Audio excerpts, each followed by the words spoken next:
Kanongere nguhe ikaze we mukunzi wa RN Sport TV, ngushimira kubwo uruhare uduha cyangwa se kubw'umwanya wawe ufata ukumva ibiganiro tuba twaguteguriye hano kuri RN Sport TV. Dushimira wowe wamaze gukora subscribe ndetse ukanakora share ahantu hose, ibyo ngibyo turabigushimiye wowe uruw'ingenzi.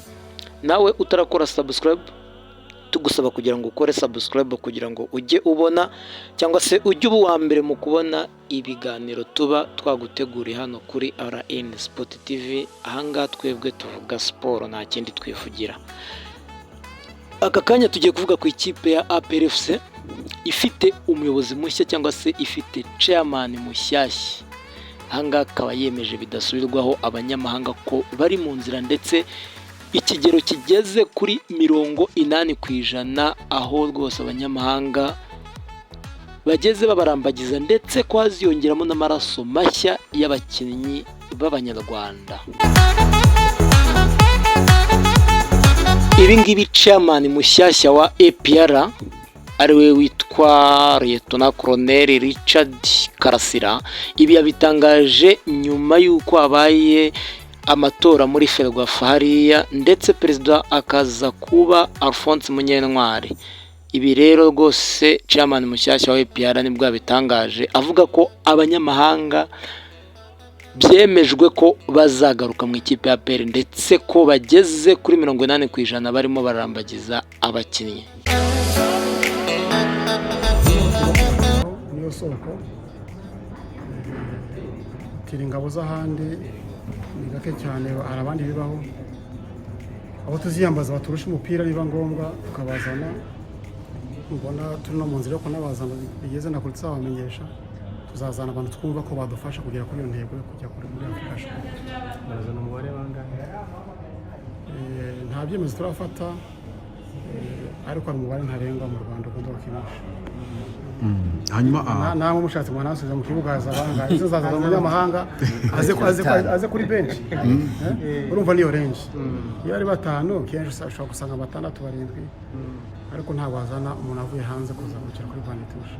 Turi mu nzira nziza, navuga ko turi mu nzira nziza ishimishije. Numva ku bwanjye navuga ko igeze almost 75% y'abakinnyi kuri final stage yo gusayininga. Tuzabona tuzabinvitinga kuko tubaha press, tubaha media yacu yuko tugomba kugira urwo ruhare hageze kuri affaires. So kubitangaza ubu rero ntacyo byamara, ariko turi kuri stage nziza cyane ishimishije.